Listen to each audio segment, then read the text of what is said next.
Khan is ready to take this thing to the stratosphere.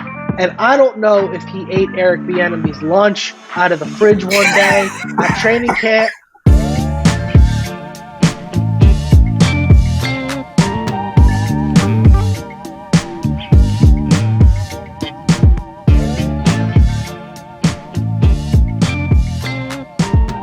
Pop, how's it going, man? Good, how are you?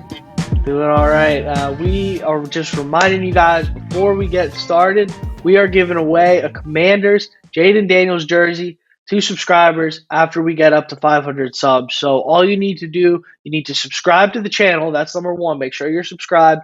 Then send us an email at diamondpopgiveaway1@gmail.com with your name, address, and shirt size. We're also going to include instructions in the pinned comment. As soon as we hit 500 subscribers, it's cut off, and we're going to raffle off a winner. So don't forget to enter. Sooner we hit those 500 subs, sooner we give away that jersey. And just one quick stat, 75% of our viewers are not subscribers. So we're obviously getting a lot of great views. We really appreciate that. Doesn't cost you anything. If you give us a sub, it'll really help us and really help the channel. And if you want to take it that next step, send that email, enter for potentially raffling off a free jersey. Why not? So keep those subs coming. And thank you. Yes, sir. 100% agree on that, guys. Make sure, subscribe, enter the raffle, all good stuff, all exciting stuff. And I mean, come on, you want to have that jersey ready for the first game of the year, right?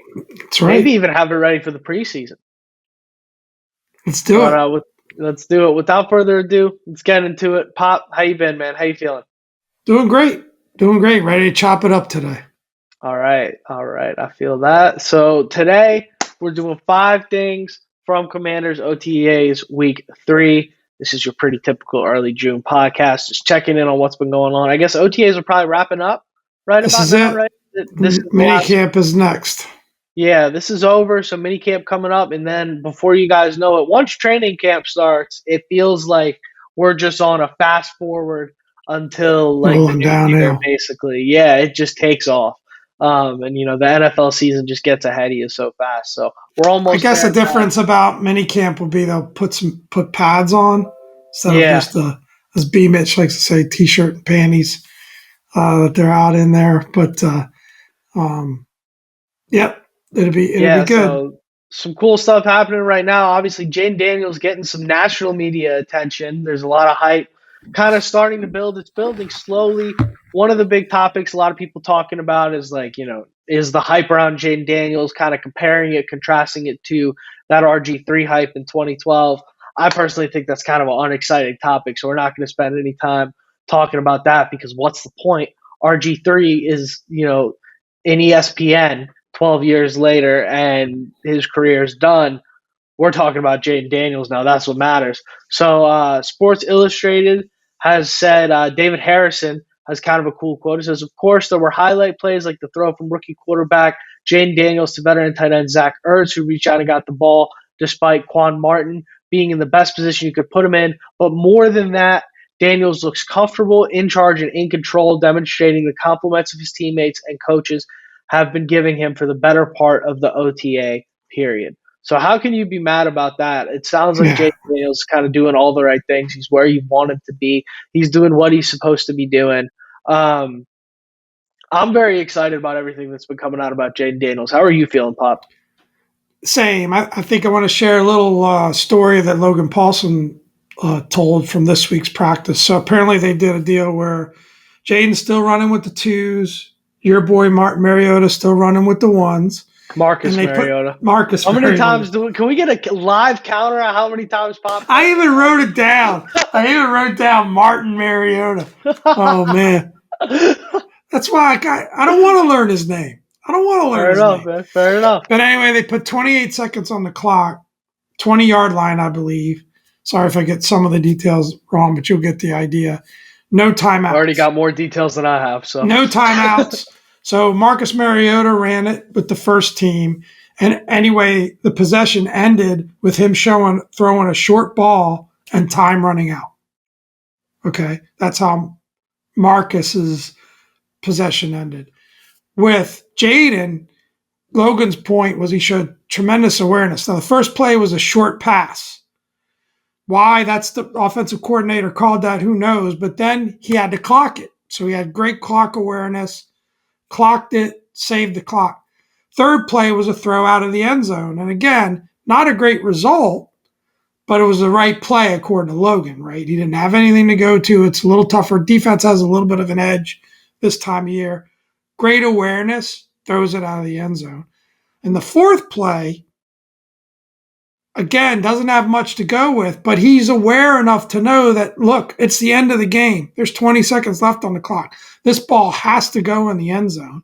Now, it ends up in almost being a pick. But again, that awareness of where the ball needs to go, that's rare for a rook to show the composure that he showed through that progression. So I thought that was a great example, maybe supporting this quote. And yeah, of course, how can you not be high on Jayden? I agree.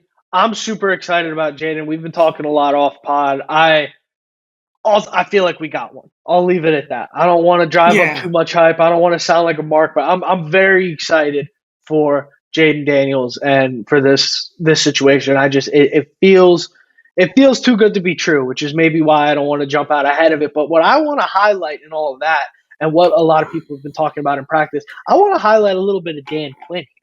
I want to talk a little Dan Quinn. I know it's not on the outline. I know it's not what we discussed, but I want to talk a little Dan Quinn right here because I think it is so exciting that Dan Quinn has highlighted situation. That's what he's talking about, and that's what we're saying.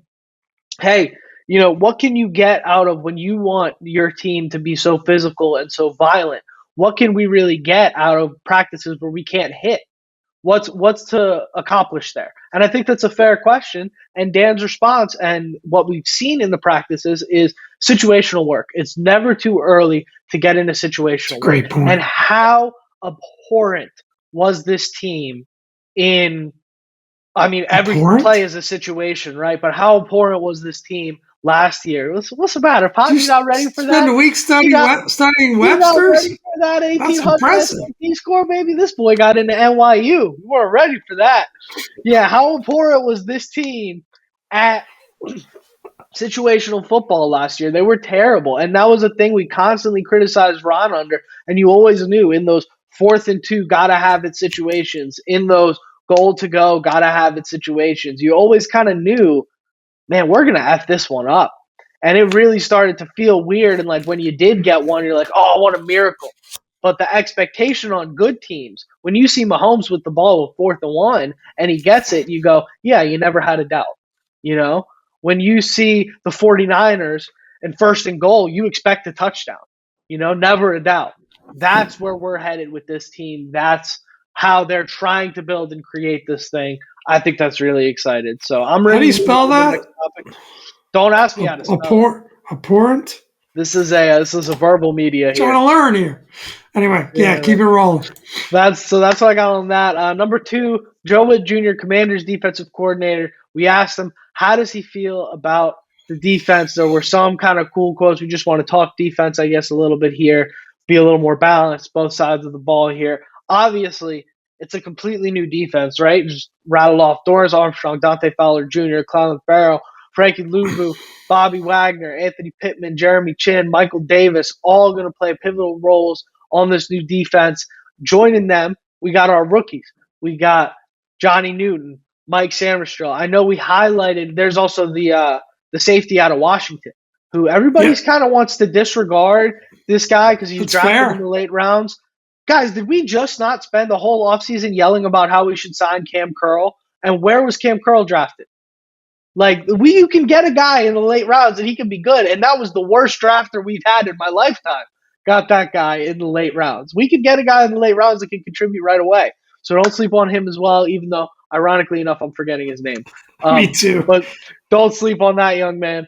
And guys, just a recap on Johnny Newton. Looks like he should be ready to go by training camp. Not reporting that, but based on the injury, based on what we know about the timetables for that injury, we should start to see him come back in August. So may have dodged a bit of a bullet there. Who knows if he won't. There seems to be some optimism there. But it seems to be like we should expect some contributions from Johnny Newton by, at the latest, I would say midway through the season, right? Yeah, Um, you want to go over some of these Joe Wood Jr. quotes, Pop, or are you doing a little bit of absolutely. Yeah, yeah. absolutely. So They're great. They're great quotes. yeah, I love Dominique this. Hampton. Dominique Hampton. There you go. Yeah. Yeah, don't be surprised We can't to see forget some contributions Dominique. from It's him your too. name. Nah. Oh, it's dialed in now. We'll never forget it now. Great pull there, Pop. But some of the quotes that I love from this, feed the studs. We're designing our defense around the players that we have. So they want to feed the hot hand, and to kind of bounce off of that, they're saying we don't have 11 starters. We have 17 to 18 guys. We're going to go out there. We're going to roll deep crew, and we're going to get out there and whip people.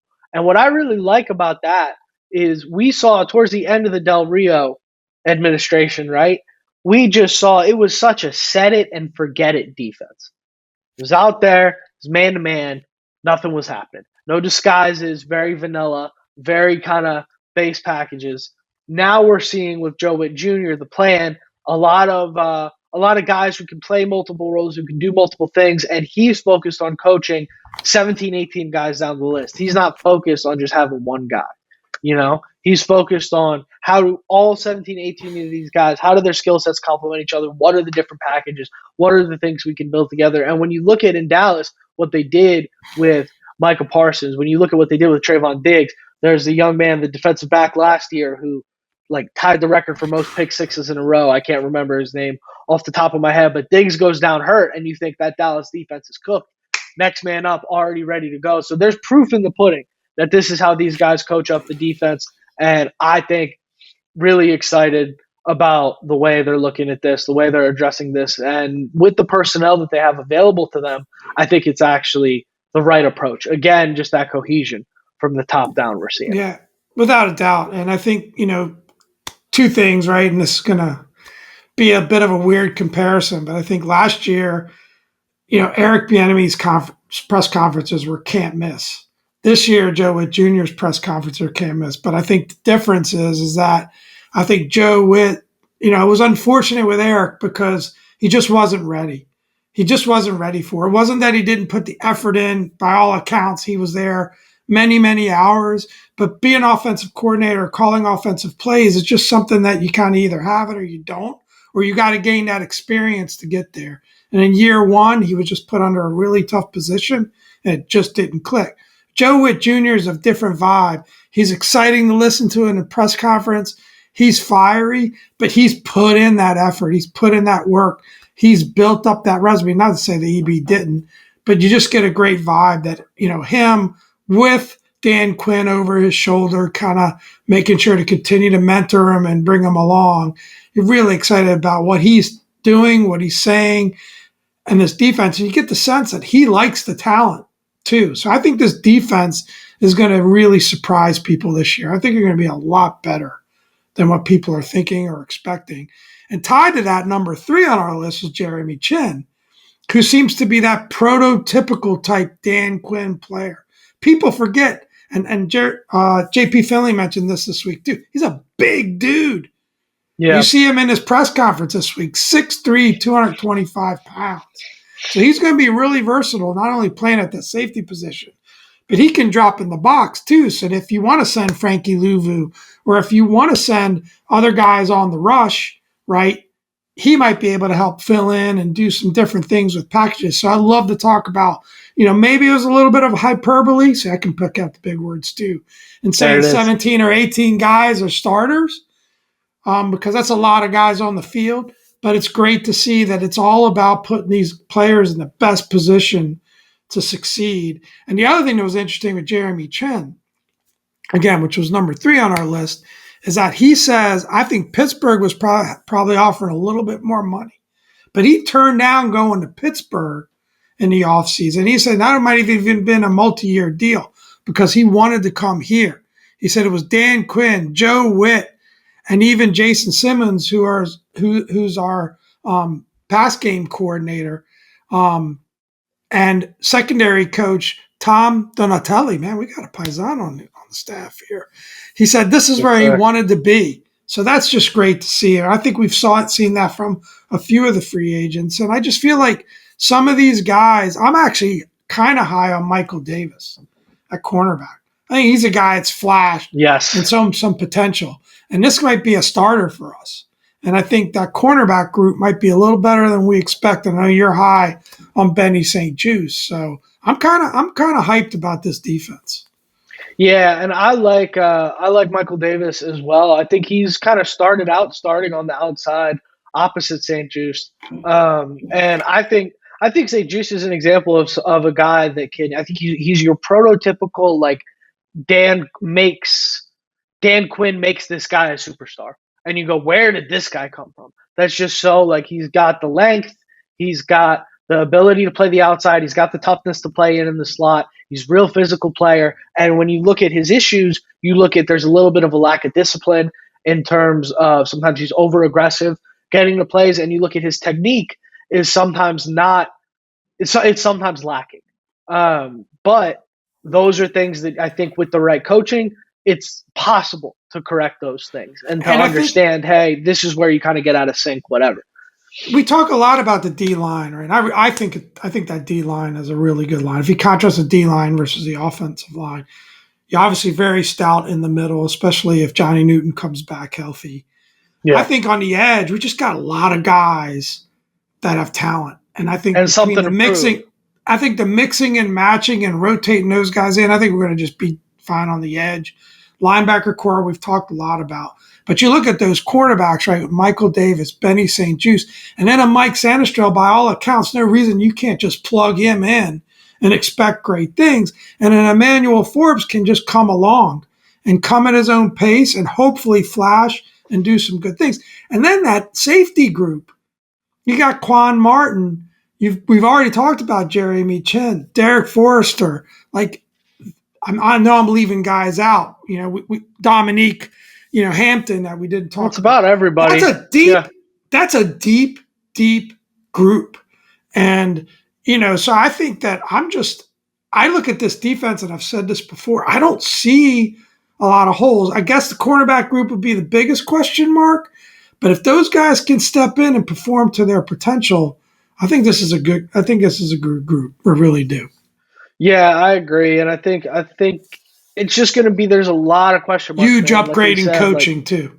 Yeah, giant upgrade in coaching. And this could be a situation like, I don't think they'll be as good as the Ravens defense was last year, but this could be a similar situation where it's like a lot of guys that maybe don't have the biggest names, but they work together as a good unit, and they the scheme is right. Even though they don't have the big names, the scheme is right. I don't think it's even going to be a top 10 defense next year. Let me be very clear about that. But this might be a situation where you kind of go, oh, these guys are But 10 to 15? They're playing 10 to 15 hard. Could happen.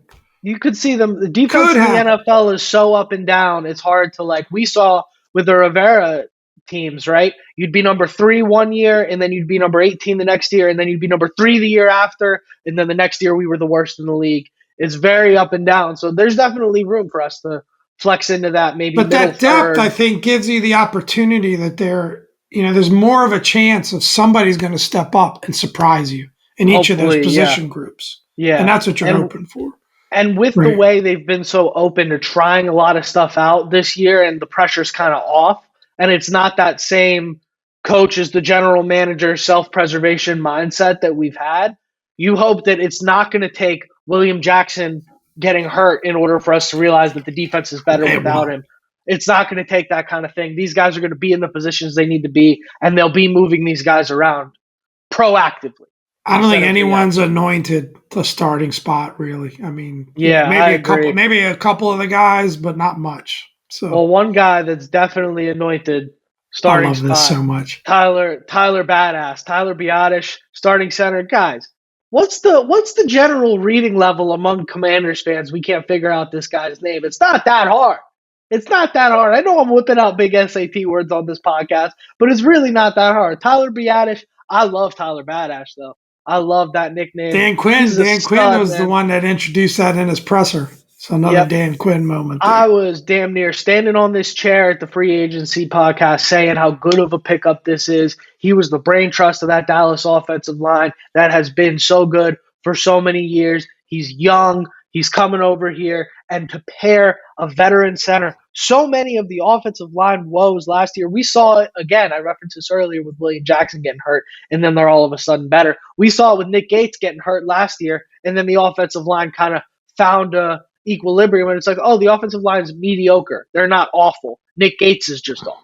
When Nick Gates got hurt, Tyler Larson came in, and they stepped up. We saw how important a good center is, and he's quickly building chemistry with Jayden Daniels. And for those of you guys who don't know a little bit of the nerdier stuff here, it is the center and the quarterback kind of split responsibilities of who's identifying rushers and to identify the protections and the shift protections. So having those two on the same page and having those two guys be able to help each other out is a game changer. Now, last year we had two guys who were incapable of doing it. This year, if we got two guys who are capable of doing it, that's where you saw a lot of times last year, Howell would snap the ball and a blind rusher would come flying and he wouldn't even have a chance. And you'd say, well, what is he supposed to do about that? What he's supposed to do is identify that before the play when we're all standing and yelling at the TV. 92 is coming. 92 is coming around the edge. You have to be ready for that. So that's where Biadasz is going to come into play. That's where Jayden Daniels and him are going to be able to have that communication, get it right. I'm very excited about that. How you feeling about that, Bob? Love that nickname, Badass. Yeah. Tyler Badass Biadasz. No, I agree with everything you said. I don't think I've got anything to add. You nailed it. So then quick touch here before we move on to our 15 to 25 Can we do this quick this week? So you guys should start your stopwatches. I guarantee you less than a minute for me. Most important Commanders player that is not Jayden Daniels this season, I'm sticking right there at Tyler Badass. Personally, he's the leader of the offensive line. We got to protect Jayden Daniels. If Tyler Badass is, in fact, a badass and can elevate that whole offensive line, I think that's going to be the most – it's not the sexy pick, but I think that's going to be the most important thing. Veteran center, bringing along the rookie quarterback. That was like 50 seconds, not even pop. On to you. Well, you tied. It was a great tie, and I got to give it to you. Efficient. I'm going to keep it under 60 as well. The article that sparked this idea for me, making this a topic, made the argument that it was Jonathan Allen. I disagree. I feel like there's enough depth and good players on that defensive line. Yeah, John Allen's an important player, but to single him out as the most important guy other than Jayden, to me, I'm just kind of not buying that. I'm going to tie into our next topic. And we can get into it in more detail there. I'm going with Jahan Dotson. We need receivers. We need the receivers to pick up this player, to pick up Jayden. And we got to have better performance from Jahan this year. So to me, we know Terry's going to be Terry. Luke might do his thing. He's a rookie. You can't depend on a rook. We got Jahan Dotson in his third year here as a first-round pick. He's got to step up. To me, it's Jahan. Yeah.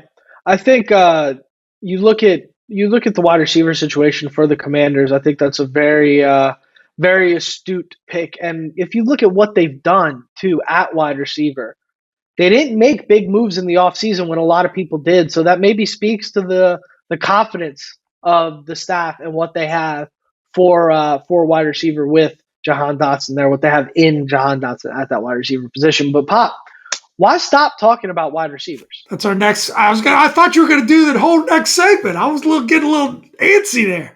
No, I'm not ready to jump into it. Why stop talking about wide receivers? Guys, it's that time of the year. Position rankings, PFF, wide receivers. Let's get into it. We're going to go up until a certain number. I'm not going to spoil what number, but we're going to go up until the number that our boy Terry McLaurin is sitting at. All right? And we're going to have a discussion about how we feel about that. I got a feeling me and Pop are going to disagree. We're going to get into it. Oh, no. Don't tell me. Let's get it started. Let's go number 1 through 5. Number 1, Justin Jefferson. 2, Tyreek Hill. 3, Jamar Chase. 4, CeeDee Lamb. 5, A.J. Brown. Any disagreement in this top 5? How do we feel about this top 5, Pop? No disagreement about the top 5. The only thing that I would do differently there is I'd move J.J. Brown up the list. He was dominant and arguably when he was hot, which was for several weeks in a row last 6 weeks, season. yeah. He Six could weeks not over be 100 stopped. yards. Yep. So I would make him number 2 personally. I'd creep him up Wow. there just behind Justin Jefferson. But you're splitting hairs. I think this is clearly, it just happens to be a top 5, but I think this is clearly tier 1 of wide receivers in the NFL. I don't know that I'd creep anyone else into that tier 1 group, in my opinion. I Great agree. players. I personally, Hurts to I'm have with you. CeeDee Lamb there, but I got to give credit where credit's due. I am with you in that I probably bumped Jamar Chase down to number 5, and I would probably tie AJ Brown and CeeDee Lamb at that number 3 spot. I'm with you there. I think personally, you got to see Jamar Chase stay healthy. And if you look at the Eagles' success last season, they were at their best when they were feeding AJ Brown. Yeah. When they stopped throwing the ball to AJ Brown, there's almost a direct correlation to when that team started falling apart. So, got to stick there. Let's And go through some news to tie this in. Justin Jefferson signs a massive deal this reset past the wide week. receiver Well market. Yeah. deserved. Highest paid player other than a quarterback in the league. So they locked in their guy. Minnesota finally locked in their guy. So hopefully he's got a quarterback that can throw to him. I sound like young kid that doesn't know the game, but that guy is literally on pace to be the best wide receiver to ever play the position. By every statistical metric, if you look at his age and you look at the numbers, he is on pace to be the greatest of all time. I don't understand why we don't talk about it as much. He is just watch a Vikings game. Like anybody who doesn't even watch football, you watch that guy and you go, who is that Jefferson kid? He's got something. He is unbelievable. And consistent, right? Week after week. And definitely deserves to be in that top spot. I actually love the fact that he signed that second deal, and he's staying in Minnesota. We tend to see wide receivers move around. CeeDee Lamb could be on the move. So I love the fact that he signed that second deal, and he's going to be a, core guy there in Minnesota. We've both had him on our fantasy teams. He's a guy that when he goes 7 for 85 and a touchdown, you go, what the hell happened today? His injury killed me last year. My team disintegrated. My team disintegrated once he got hurt. He was the glue, man. Yeah. All right, let's go through number 6 to 10 here. We got Devontae Adams at number 6, Amon-Ra St. Brown at number 7, Brandon Ayuk number 8, Cooper Kupp number 9, Deebo Samuel number 10. This is where it starts to get interesting. What do you think here, Pop? Yeah, the biggest question mark of this list, not because, and I think you could take what you just said, and I think you said similar things about Devontae Adams a couple of years ago, and that's not a dig. It was well-deserved. He was a hell of a player when he was in Green Bay. Hasn't been so good since, he got to the Raiders. It's another be careful what you ask for. We talked about this with regards to Kirk Cousins, man. That free agency market, and you go somewhere for the money. I know he was trying to get back closer to home, so you give him credit for that. Wanted to get with Derek Carr. I think the Rodgers situation. How many good years? He's 31. How many good years did he have left?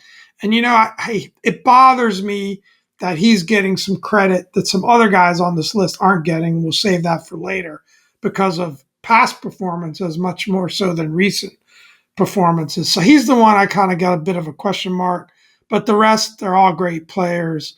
For sure. I can't argue too much with this top 10, honestly. Yeah, I'm with you. I mean, if we're talking one route, put a wide receiver out there, he's got to get open for a touchdown. Of course, Devontae, you'd put him up with anybody in the league, right? But I've got St. Brown ahead of him at this point in his career for sure. I think St. Brown's the best out of that group. Cooper Kupp had an injury last year, and with a guy like him that's very agile, very quick in short spaces, when you get those soft tissue injuries, they can be very nagging. He's also going to be 31, so who knows with Cooper Kupp? Maybe it's kind of the beginning of the end for him, but that's a guy who's as good as anybody at the position. Just got to stay healthy. I love this rating for Brandon Ayuk. I think it's right about where he should be, but yeah, I mean, this is where the drop off kind of happens. I think this is a clear bump from that first group, in my opinion. But I think if anybody can hang out next to those first guys, it's Amon-Ra for me out of this group. But let's move on here. This is a guy I think is way too low, and that's Stephon Diggs. I think Stephon Diggs has But you're going to been go one of the 11 through best 18. receivers. We're not going to I go am. one by one. All right. I am, but I think it's way too low at 11, Stephon Diggs. I don't have a Pop, problem with it. so antsy on the trigger finger there. I got it. We went over this. Stephon Diggs at 11, way too low. DJ Moore, number 12. Puka Nacua, number 13. Garrett Wilson, number 14. Nico Collins, 15. Devonta Smith, 16. DeAndre Hopkins, 17. And then our boy Terry McLaurin at number 18. Wah, This wah, is wah, where wah. we stop. So, guys, I mean, Pop, what do we think about this? Where do you have you set the table for how do you want to react to this? You want to talk about the other receivers first?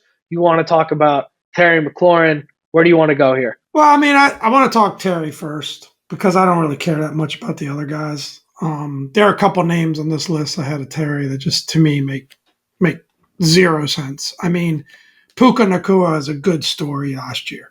Great, came out of nowhere Don't and say had a it. good year. But we're going to rank him ahead of Terry McLaurin. Are you justifying that? Like, are you going to argue that's a good call? That's ridiculous. That's absolutely ridiculous. And, I think DJ Moore, Stephon Diggs, you could make that argument all day long. Garrett Wilson, has he really proven it? Or is it just potential? I think what hurts Terry, and, without getting into arguing where he should be on the list, I think it should be 10 to 12. I'm just going to say that. I think it should be 10 to 12. But I just think people don't. One, he's been hurt by playing for 1,000 quarterbacks. And, the situation last year still went over 1,000 yards. It's amazing what he's been able to accomplish with the quarterback play that he's had and the offensive coordinators that he's played for. I think absolutely incredible. He hasn't had a good offensive coordinator since Jay Gruden. And he's still putting up 1,000-yard seasons. I think the thing that, he's the classic guy. To me, Terry really, the big comparison for me is like an Art Monk.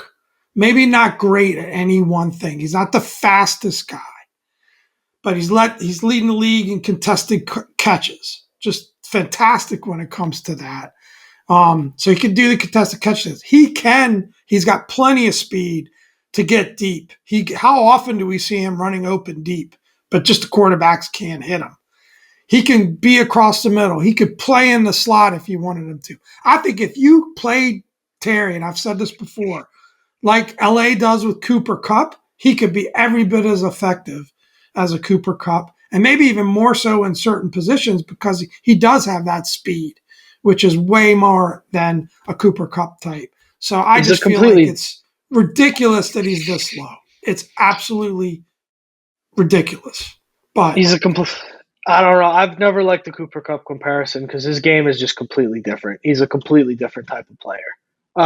If you want to make the argument that a great X receiver, like somebody like an AJ Brown or something like that, I could hear that. We've seen him do all those things. We've seen him get the short catches. We've seen him go deep extremely effectively.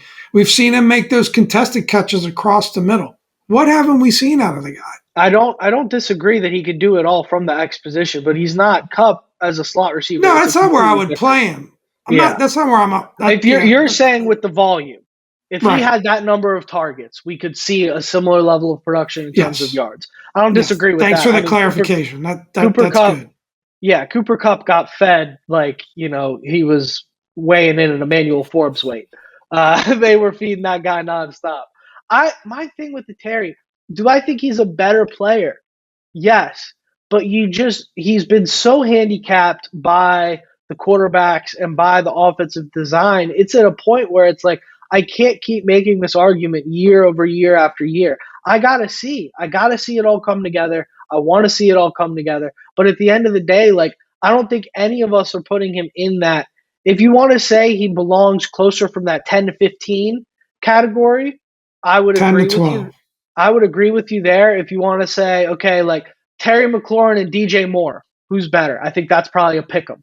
Terry McLaurin and Puka Nacua, who's better? I have a hard time putting him above Puka after what he put up last year. I mean, he put together one of the best rookie seasons we have ever seen out of a wide receiver. He was, as a rookie, this guy was number 6 in the league in yards, and he came out like a house on fire at the beginning of the I just season. think that's coaching as much as anything else. But you got to just go with what's in front of you. It's hard for me. You put like Garrett Wilson and Terry McLaurin. That's another guy that suffered from quarterback and from coaching situation is Garrett Wilson. I think that's a pick 'em. I put him above Nico Collins. I think that's a situation where Collins had CJ Stroud come out like a cannon. So you think if you were starting a football team today, you would draft, forget about age, whatever. You would draft Puka Nacua for your 2024 team ahead of Terry McLaurin. I just want to be clear on what you're saying here. I'm not. You would draft him ahead of Terry McLaurin as your number one receiver. That's not what I'm saying. All right, then why would you rank him ahead of him? I didn't. I said it's a pick 'em. I said that's a dart throw. I think Nacua. I think Moore. I still put Diggs a little bit ahead of him. I think Wilson's a dart throw. I would say Devontae Smith. I would have Terry a little bit ahead of, not by much. Hopkins at this point in his career, I don't put him ahead of Terry. I think that's ridiculous. Not at all. That's another one that burned. I think that's crazy. Me. I think another guy who I think is way too low on this list at number 19 is Amari Cooper. I think Mike Evans and Amari Cooper at 19 and 20. Especially, I think Mike Evans at 20 is I'd have a beef about that. I said this the other day. I have decided with Travis Kelce and with Mike Evans, I'm just going to be 1 year too late on the fall off. I'm not predicting the fall off. That's good. I like that. I'm just going to continue to predict that Mike Evans is going to go out there and get 1,200 yards and 10 touchdowns, and I'll be the fall off.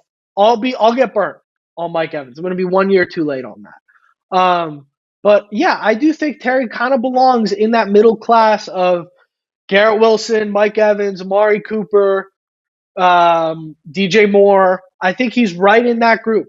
I think when you give him, if we see him get 10 targets a game this year and Jayden Daniels explodes, I would not be at all surprised if he's at number 5 on our wide receiver rankings next year, number 8 on our wide receiver rankings next year. That wouldn't surprise me.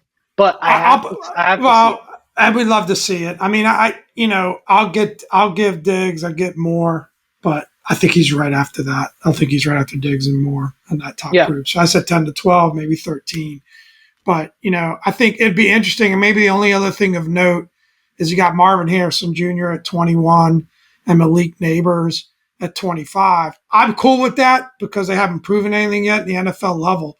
But it's going to be interesting to see where they fall next year because those are two really exciting rookies that I think we're going to see really dominate so they could steal a spot from Terry. Who knows? But, I get tired of things like Stephon Diggs every year being like a top 10-ish guy when he's been inconsistent, and even the respect that's given to Devontae Adams. Great player, no question about it. Maybe he's hurt more by where he is than his actual play.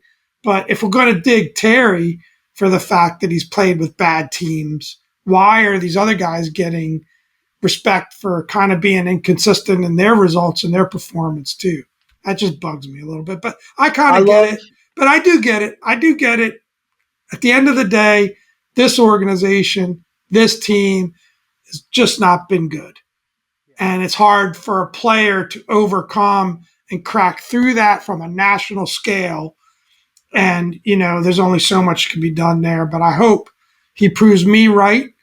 And we're seeing a very different ranking from him next year. And he earns that third contract with the Commanders. 100%. I love Terry. At the end of the day, the reason there's that dissonance with a Terry and a Stephon and a Terry and a Devonta, at some point, those guys produce at elite best in the NFL level. Reality of it is, Terry, although if Terry was in Green Bay with prime Aaron Rodgers, you could say he would have been able to do what Devontae Adams did. I don't know about that, but I think he would have had an amazing season. If Terry was in Buffalo with prime Josh Allen, maybe I'm sure Terry produces way better than he's ever produced here. 100%. But you just haven't seen it. So it's how do we feel about not one Raven on this list? Who's playing for the Ravens? Don't they have that kid Flowers? Yeah, I mean, I don't have him above any of these wide receivers, to be Not top honest with you. 32? All right. Maybe all time, but Jalen Waddle at number 23 behind Marvin Harrison Jr., who hasn't played a snap at number 21. I think that's obscene. That's I think Jalen ridiculous. Waddle's the top 15. The only knock you could put on Jalen Waddle is his health and the fact that he has Tyreek Hill on the other side of the field. Otherwise, the kid's sensational. I think Let's that's get a into this. Let's ridiculous get into this Commanders call. receiver group. This is a ton of fun, by the way, this topic. But let's get Yeah. into this Commanders receiver group. And there are other guys. We've talked enough about Terry. But what do we Yeah. expect out of the other guys in the group? And I think there's one in particular that we want to have a little bit of a deeper conversation on. Yeah. So if you read the tea leaves, right? Jahan Dotson. I want to get right into it. Luke McCaffrey, question mark, right? We don't know. I think Luke McCaffrey is going to be very good. I think We Luke like what we see McCaffrey, so far. I think he could have a Jahan Dotson rookie year-esque season in this offense. I think It's that's possible. that's his ceiling. I don't think he's going to get there, but that's his ceiling. I think if you see something along the lines of like 750 yards and 3 touchdowns from Luke McCaffrey, I think you're very excited, right? Zacchaeus, whatever, De'Ami Brown, whatever, Jamison Crowder, he'll probably be returning kicks and punts. Solid. Cool, Yeah. right? Like there's some UDFA guys. I didn't list everybody that might make some noise, but Mitchell UDFAs are still hanging UDFAs around. typically. Yeah. Yeah. But Jahan Dotson, right? If you read the tea leaves, the number 8 wide receiver on that list was Brandon Ayuk, right? He was available. We had draft capital out the wazoo. Now, who knows if San Francisco really wants to move him or not? But bottom line is, he hasn't been signed to an extension yet. We have the money. We have the draft capital. We have the ties with Adam Peters. We don't make the move to go get him. T. Higgins, who I think is a guy that's been criminally underrated as a wide receiver. He's been available. Again, we don't know, but available. Going to test the market going in to free agency here. We don't make a move for him, right? There have been free agent options at wide receiver that we don't make the move to go get. We were not aggressive attacking that wide receiver position, right? Guys on the last year of their deal, like an Ayuk, like do you make a play for somebody like that? Like, yep. We were not aggressive in attacking at wide receiver this offseason. Very passive. Not at all, right? And then you have Jahan Dotson. And when you look at what happened with him last year, just in his drop-off of targets and how good he was. Remember how good he was in the preseason? And all the buzz around him going into the year next year of Jahan is ready to take this thing to the stratosphere. And I don't know if he ate Eric Bieniemy's lunch out of the fridge one day at training camp. I don't know if he, texted Terry making fun of EB and he accidentally copied EB on the text. I don't know what happened. But Bieniemy just seemed to have an agenda against Jahan Dotson last year. Dotson wasn't getting targets. He wasn't getting catches. Obviously, that wasn't a mesh there. And then you see the drops, right? You see the fall off there. It just becomes his confidence was shot. But then you see some of those games that you saw. I think he had a great game against the Eagles, was it? Late in the year from Jahan. You saw some big performances from him. But the talent is undeniably still there. Do we see it come back? What do you think, Pop? I think Ron Rivera was more likely brown bagger lunch guy, probably had a nice little thing. Egg salad sandwich. He would have got pissed. Yeah, he would have got pissed. Yeah, I think you're right. Like, I get a vibe for the reasons that you said and that we weren't aggressive at the receiver group. One, I think this staff is being patient.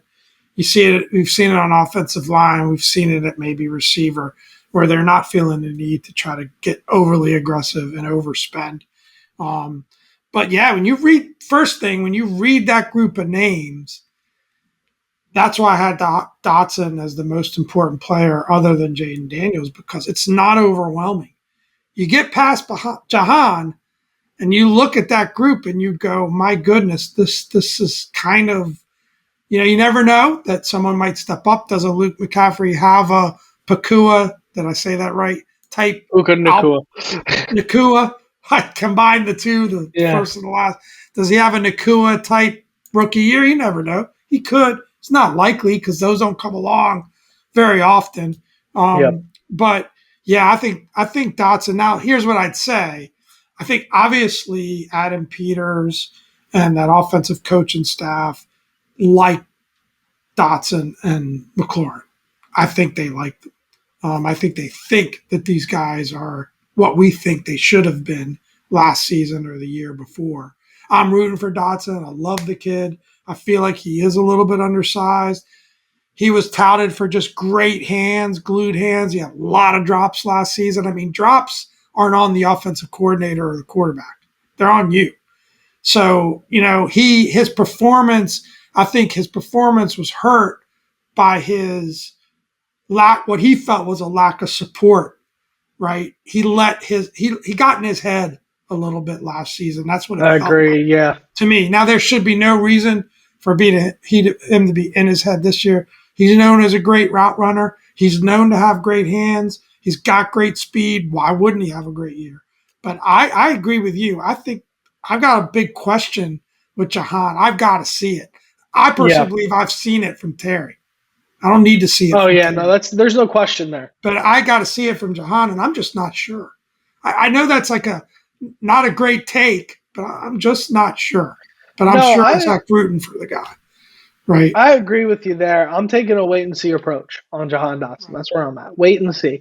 Because you had that amazing rookie year, and then he also missed 6 games. Let's not forget, he missed a lot of time that rookie year. Then you put together an entire year in 2023 that was wholly underwhelming. I mean, you had that one real breakout performance against Philly where he went like 8 for 10 and 100 yards, a touchdown, right? But that contributed to like a quarter or a fifth of his production the entire year, that one game. Yeah. So you take that game off you're talking about like barely 400 yards. It wasn't a good year. So it was a bad year from Jahan, and I think when you have a year that bad from a guy with that talent level, you can't just put it on one guy. And Howell was awful. I've been on record saying that. The enemy was awful. The offense as a whole was a mess. But you just have to wait and see. Here's what gives me the optimism about Jahan. And I spoke a little bit about it earlier, and this is going to be my last point. This front office regime, they brought in Austin Eckler, right? They give Brian Robinson a little bit of help. They said, hey, if Gibson's going to go, we need a little bit more of a red zone threat for a running back. We're going to bring in Austin Eckler. If we're going to let Logan Thomas go, we need to bring in Zach Ertz. A little bit more help at the tight end position, veteran who, by the way, sneaky candidate for a surprise breakout, I think. I really like Zach Ertz this year, as long as he can stay healthy. But then you see Curtis Samuel, who, like it or not, you can make an argument was one of the better receivers, maybe the best receiver some games last year on the field. Terry wasn't getting looks. Curtis was. Not because he's better than Terry, but because that's where Sam was looking to throw the ball. He had a few games where he was better than Terry last year for sure. Curtis was a very important part of a very bad offense. But he was a great player, I thought. Always misused, underutilized. He leaves. We never really patched that hole. Instead, we decided to go young because we have this guy in Jahan Dotson who I think the evaluators have looked at and said, this guy can do it. He's good enough, and we know what to do with him. We know how to put him in these positions. So when you look at, they've shored up just about every position on this team except for wide receiver. They went for the long-term developmental play with Luke McCaffrey, a guy who's only been playing the position for a couple of years, and they know the family and they know the work ethic that they're going to get from him, right? I think that's a very positive sign from what we could see from Jahan Dotson this year, and I think you might be worth betting the over on what a lot of the prop lines are going to be for him this year, because I think there's going to be a lot of value there. I think they'll probably be pretty low. I think it might be worth taking the over. I hope you're right. That's all I got for you on my Jahan Dotson soliloquy there. I hope I'm right. You are going to have to wait and see. But if things go right here, it's going to be because Jahan Dotson really takes that next step. That's going to be a big, big point. Yeah. What do you say we wrap this thing up, Pop? Son, can I say something real quick? Uh-huh. Summertime, man. Give that beer a little trim. Give it a little trim. Man. Come on, man. Cool out a little bit. That's cold, man. It's cold in the house. It's a nice crisp 68 in here. You see? All right, do the wrap. Wrap it up. All right, wrap this thing up, man. Without further ado, I've been Dom. This is Pop. Thanks for another great week, everybody.